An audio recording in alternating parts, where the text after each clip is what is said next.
Welcome back to Two Pretty Good Bad Men, an Alias Smith & Jones podcast. I'm your adorable host, Tabitha, and today we are covering Season 2, Episode 8, Night of the Red Dog. It's probably one of the most popular episodes of the series, and I get why, I really do. I'm just not as high on it for reasons that we'll get into. This episode was shot mid-September 1971, and it aired on November 4th, 1971. The story was by Roy Huggins, and the teleplay was by Huggins and Dick Nelson. Nelson previously wrote 3 episodes from Season 1, and this is his first episode back for Season 2. Everybody give a sincere round of applause for Dick Nelson. I said a sincere one! That's better. He will write 2 more later this season. The episode was directed by Russ Mayberry. This is Mayberry's only ASJ credit, but he worked on a lot of television. He was born in Duluth, Minnesota. I haven't been there since I was about 12, but I remember it being a beautiful city that I loved. Of course, my memories could be lying. Also, it's where Hutch from Starsky and Hutch was born. Fun fact. Mayberry started as a stagehand at a local TV station in Chicago, and I love being a stagehand. It's really fun. It's way more fun than you'd think it'd be. Then he came to California to fulfill his true calling. He worked as a TV and TV movie director from the 60s up into the 90s. He worked on series like Black Sheep Squadron, where he was also a producer. He directed 3 episodes of Pete's previous show, Love on a Rooftop, and he did 2 episodes of The Monkees. Hey, hey! He actually did a lot of sitcoms before he started doing hour-long dramas. He did Bewitched, The Flying Nun, and That Girl. His first drama was The Virginian. Others included Barnaby Jones, The $6 Million Man, Magnum P.I., Matlock, In the Heat of the Night, and, most culturally significant, Manimal. He also directed an episode of Ben's later show, Griff. He made a good amount of TV movies, too. A Very Missing Person, Probe, The 3,000-Mile Chase, Stone Street, Who Killed the Centerfold Model, and Rooster, which was co-written by Glenn Larson and co-star J.D. Cannon. Mayberry passed away in 2012 at the age of 86. We've got a lot of guest stars this week, all of them male, so let's meet them, shall we? First up is Jack Kelly, aka the other Maverick. That's right, the guy who's not James Garner. But he still did an admirable job, and his Maverick episodes are still fun and watchable. Just not as fun and watchable. There's a reason James Garner became James Garner and Jack Kelly didn't. No offense to the man. He's playing Dr. Chauncey Beauregard. Kelly started out modeling when he was a toddler. He kept that up until about age 9 when he started acting in the theater and on the radio. He was in the military for a while in the 1940s, and when he was discharged, he returned to what he loved. IMDb says that he was a lifelong Republican, but was still friends with James Garner, who was a lifelong liberal Democrat. Aside from Maverick, he did a bunch of movies in the early 50s. Nothing that I've heard of, but that doesn't mean anything. There's a lot of movies in the world to get through, and I've only got one life on this planet. He did have a part in 1956's Forbidden Planet. He stayed on Maverick to the end, whereas Garner left in Season 3 and was replaced by Roger Moore, of all people. After Maverick was canceled, he continued to work on television. He was on more westerns like The Iron Horse, Laredo, The High Chaparral. He had a recurring role on Get Christy Love, and he also did Ironside and The Name of the Game. He returned to Maverick a couple of times, once in the TV movie The New Maverick with Garner again, and again in the 1-season sequel series Brett Maverick, where he reprised his role for 1 episode. He also did 2 episodes of The Rockford Files, obviously with Garner again. He guest starred on The Bionic Woman, Vegas, Hawaii Five-0, and The Fall Guy. He passed away in 1992 at 65 from a stroke. Playing Clarence Bowles is Paul Fix. That almost sounds like a mob name. It just needs to be changed to Paulie. Paulie Fix. I like it. Anyway, when Fix was 17, he joined the Navy during World War I. When he got back, he and his bride moved to Hollywood to pursue his acting career. He has acted in between 300 and 400 movies from the silent era on. A lot of them were westerns. Some notable films he was in include the James Dean movie Giant, To Kill a Mockingbird, and The Bad Seed.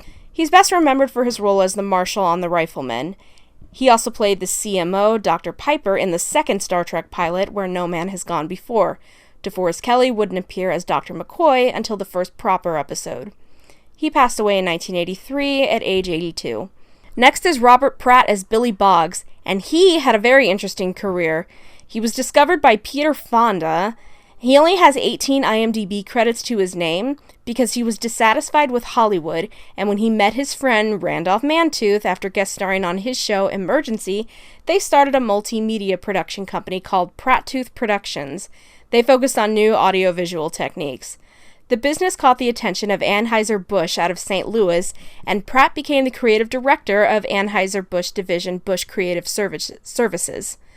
He has also written 2 novels and now focuses on painting chickens. Yes, chickens. He calls himself a chicken artist. That's pretty great. As of this recording, he's still alive. Next, we have Joe Flynn as Ralph Marsden.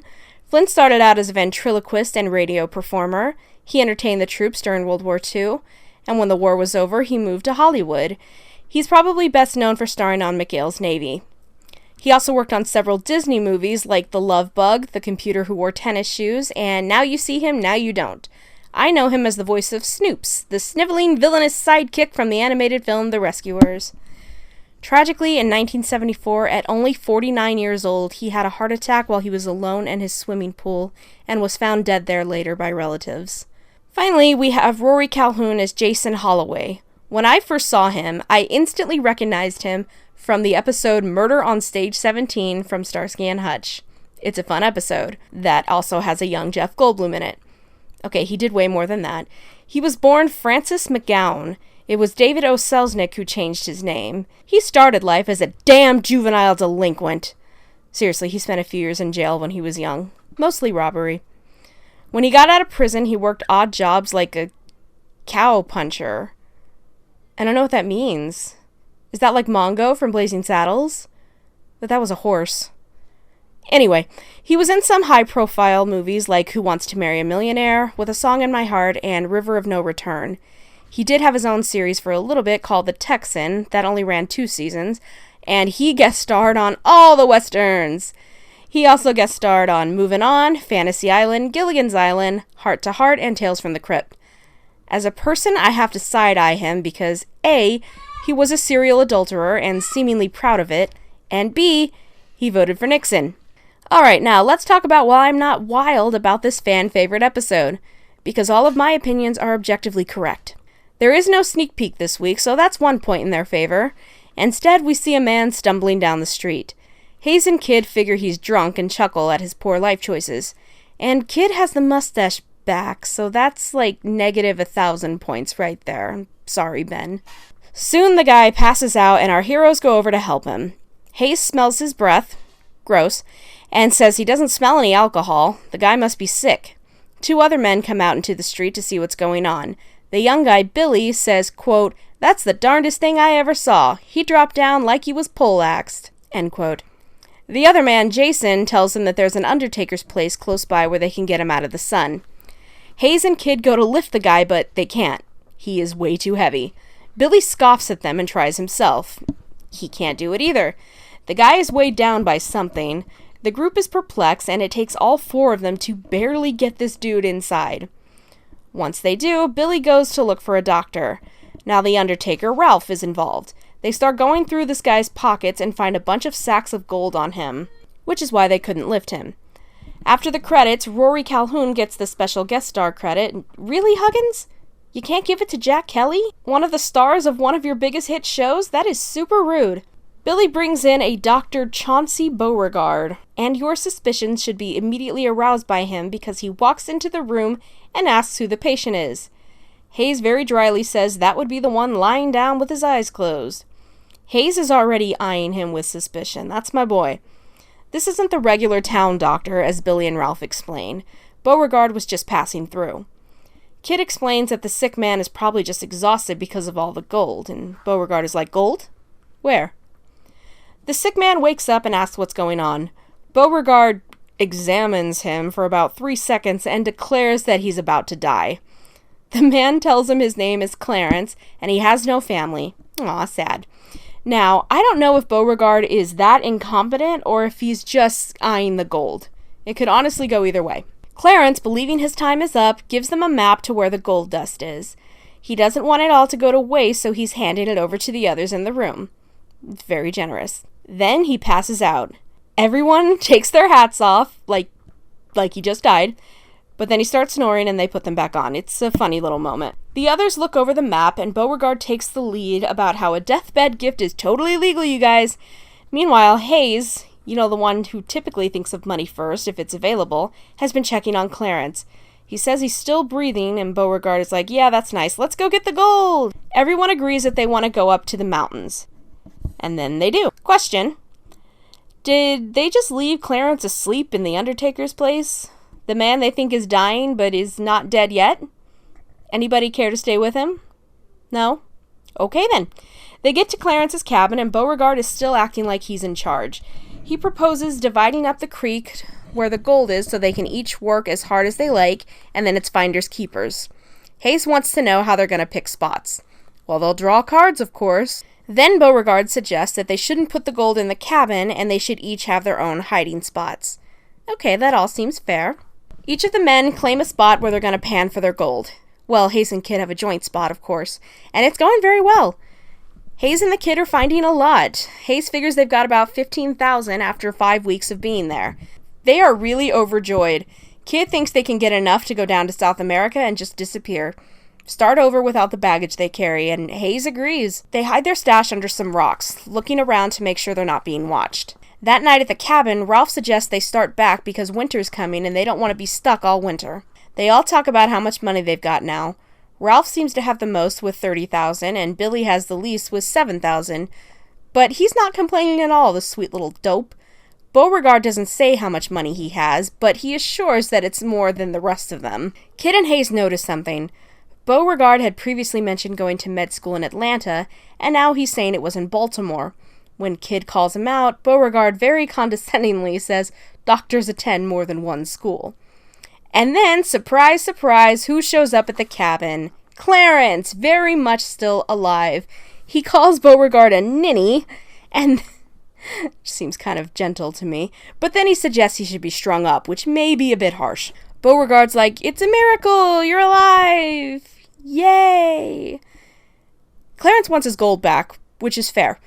But Billy says it's not because they've been working really hard. Clarence isn't a bad guy. He says fine, they can keep what they've panned up until now, but no more. They're done, and they better get off his claim. The boys go back for their gold, but it's gone. Well, I think I know who took it. Everyone else has brought their gold back. Clarence is balancing it out, and Beauregard has got $65,000. But does he really? The boys come in, pissed, and announce that someone stole their gold. Beauregard immediately pipes up that it was either a stranger, Clarence, or one of them. Wow, that is a brilliant deduction, Poirot. Clarence says he's starting to take a healthy dislike to him. Same, Clarence. He and the boys figure that it wouldn't be Clarence because he already has $80,000 in the bank, plus he owns the claim. And if it were a stranger, he would have taken everybody's gold. That leaves Billy, Ralph, Jason, and our new worst friend, Beauregard. And he's like, well, it wasn't me. He's very quick to throw suspicion onto the others. Hayes tells everybody to drop it for now. They're not going to solve it this way. The next morning, Clarence is in a very chipper mood. He's laughing like a loon. And when Kid opens the door, we find out why. They are completely snowed in. Clarence is like, you amateurs waited too long, and now you're stuck until spring. Luckily, Clarence brought enough supplies, so no one's going to starve. At least there's that. This isn't going to turn into a survivalist story. Beauregard doesn't want to be stuck up there with Hayes and Kid suspecting everybody all winter. Well then, maybe you shouldn't have taken their gold. I mean, who took their gold? The man does not shut up and is absolutely insufferable. I really just stop it. Anyway, Jason suggests that they play cards. And the next scene, I'm not sure how long this game has been going on, but Kid is now coughing pretty severely. Hayes is naturally doing well in the game, and are there no books up there? Oh, I guess maybe there wouldn't be, but is there really nothing to do but play cards for 3 to 4 months? What a nightmare. Anyway, Kid passes out. Hayes runs to his side, and I swear his voice goes up an entire octave when he's trying to rouse him. Billy says, again, quote, that's the darndest thing I ever saw. He dropped right down just like... And Hayes interrupts him, saying, yeah, I know, just like he was poleaxed. Billy truly has never seen anything more amazing than people passing out. Hayes tells Billy to help him carry the kid into the storeroom where there's less of a draft. And it looks like Pete and Robert Pratt are really struggling to carry Ben. I mean, Ben does look like a solid guy. Very toned. They lay him down in the storeroom, and Hayes starts piling blankets on him when Beauregard starts listening to his heartbeat with his stethoscope, and Hayes is like, "The fuck are you doing to him?" Beauregard says the kid's heart is beating too fast. Hayes just snatches the stethoscope out of his ears and listens himself. It doesn't sound too fast to him. Beauregard is like, "Well, it is. Listen to mine. That's how it's supposed to sound." Hayes listens to both and admits there is some difference, but then he lashes out and says he's not going to listen to him since he doesn't even believe he's a real doctor. Beauregard insists that he is, and Hayes notices that his heartbeat speeds up. Now Hayes is getting a brilliant idea. He questions Beauregard some more while listening to his heartbeat. It speeds up when Hayes asks if he's a truly honest-to-God medical doctor, and he answers, of course.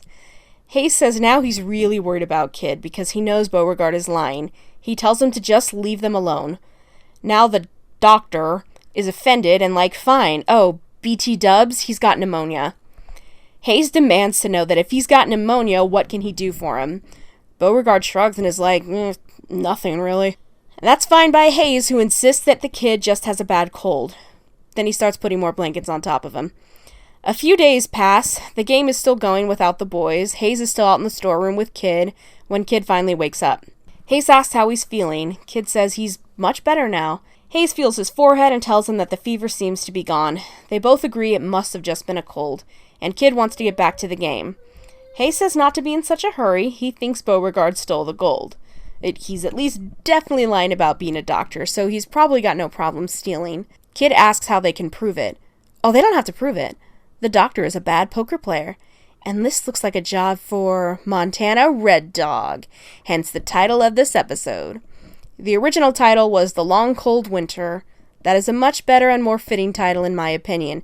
The game is an important part of the episode, but not so important that I would name it after it. Out in the main cabin, the boys rejoin the game, and Kid suggests Montana Red Dog. Billy's like, hot damn, that's a game! Beauregard doesn't know what it is. And I looked it up, and apparently it is a real game. They give him a practice hand, and he wins, so he's all for it. Well, the game goes along, and Beauregard starts losing hard, and the boys slowly start winning their money back.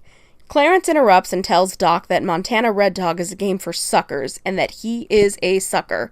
Clarence, shut up! You were on our side. Of course, then he decides to take a small bet and wins that hand.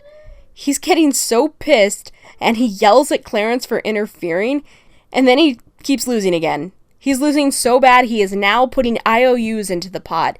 Dude, just quit. I do not get gambling. The Kid and Hayes make this show of Hayes owing Kid money that he wants back now. That's $12,000 and will take Hayes out of the game. Kid is betting what's in the pot. Kid wins and quits while he's ahead. It's so interesting to me that Kid gets the winning hand in this episode instead of Hayes. In the original script, it was Hayes. I'm not sure why they switched it, but it's nice to see Kid succeed at gambling, though. Maybe Hayes just let him have it because he was sick. They get their money and hide it outside, and now they won't let anyone out of the cabin until the snow covers their tracks, because they don't want their money disappearing again. And finally, it's spring. Before they all leave, the boys want to leave one day earlier than the others because they don't trust any of them.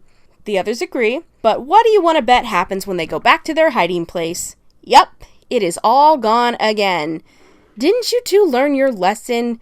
You should have kept your hands on it the entire time. Sleep on top of it, or better yet, sleep in shifts. Kid says that maybe God didn't mean for them to be rich. You know, Kid, I'm starting to agree with you. They go back to the cabin and are like, okay, seriously, what the hell? Like, seriously. Hayes wants to question everyone in the room using Beauregard's stethoscope in his ear. First, Hayes questions Clarence. That's a no. They actually let us hear the heartbeats that Hayes is hearing, so that's kind of cool. Then he asks Ralph. That's also a no. Then he questions Kid. Kid is like, why would I steal our gold? Hayes says it's only fair to question everyone. Kid says no. Next is Jason. His heartbeat does get faster. Then Billy. That's a no. Billy would never. He's a good, simple little guy. Finally, Hayes asks Beauregard, and it's actually a no. His heartbeat doesn't raise. Then Kid snatches the stethoscope and asks Hayes if he stole the gold. Of course not, but if Hayes is going to ask him, it's only fair that Kid gets to ask him. The two go to talk in private, and Hayes says it wasn't Beauregard, it was Jason. And suddenly they're back in town, keeping a close eye on where Jason goes. They end up following him back to the creek. He goes to dig up the gold from his hiding spot, and it's gone. The boys are like, hey, did it happen to you too? They go back to the cabin and Clarence makes them all dinner. They're like, so who has the gold now? Clarence is like, it's the fake doctor. They tell him they suspected him too, but they suppose it's just because he's so naturally unlikable. Clarence says, no, that's not the reason. He knows that Beauregard barely slept a wink since he lost everything in the Red Dog game. He watched everything. He saw Jason sneak out, and then he snuck out a couple of nights later. So they end up in Beauregard's office. I don't know, nor do I question how they tracked him down, and why he even has an office, since he's either a fake doctor or the worst doctor ever, is another mystery the show won't solve. The nurse informs the boys that the doctor is dead. And get this, he died playing Montana Red Dog. You should have left that one to the professionals, Doc. And he left the whole $100K to the hospital to be called the Dr. Chauncey Beauregard Wing. Kid tells Hayes that at least their lives aren't a complete waste. The Dr. Chauncey Beauregard Wing wouldn't be there if not for them. The end. Okay, I don't get it. I admit it. I don't get it.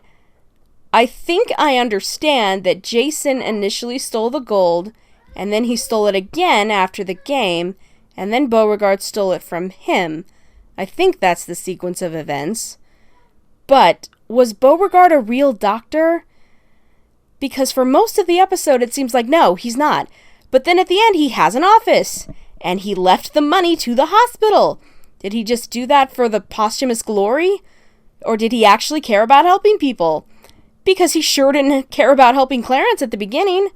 Like, I'm either very stupid or this story isn't very well told. And I grant you, my intelligence is definitely in question. But what the hell? I like a lot of this episode, but by the time I got to the end, I had so many questions. And I continued to have so many questions. Mainly, what the hell were Beauregard's motives? He wanted the money, but made sure to immediately put it in his will that it goes to the hospital if he dies? Is he a real but terrible doctor? Or is he a fake? And if so, why? Money?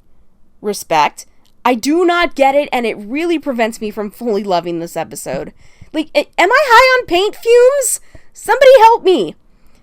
There's an episode of The Streets of San Francisco where Robert Reed plays a fake doctor, but at least we find out why. He really does respect the profession and wants to help people.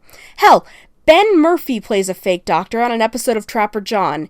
He was a great field medic and wanted to be a doctor, but he couldn't afford med school, so he just practiced without a license because he was talented at the job and wanted to help. I don't get Chauncey, and it drives me insane. Everything else about the episode is great, though. I'm glad I got that out of my system. The line of the episode goes to Hayes. When he and Kid are excited about how much gold they found, he says, quote, "It's a nice way to get rich. Just enough work so it feels honest," end quote. And the episode goes to Hayes for inventing the lie detector. First fingerprints and now lie detectors. He's a regular American Sherlock Holmes. Next time on Alias Smith & Jones, it's the triumphant return of Harry Briscoe. Also nuns. Research for this podcast comes mainly from the wonderful book Alias Smith & Jones, The Story of Two Pretty Good Bad Men, by Sandra K. Segala and Joanne M. Bagwell. Thanks for listening.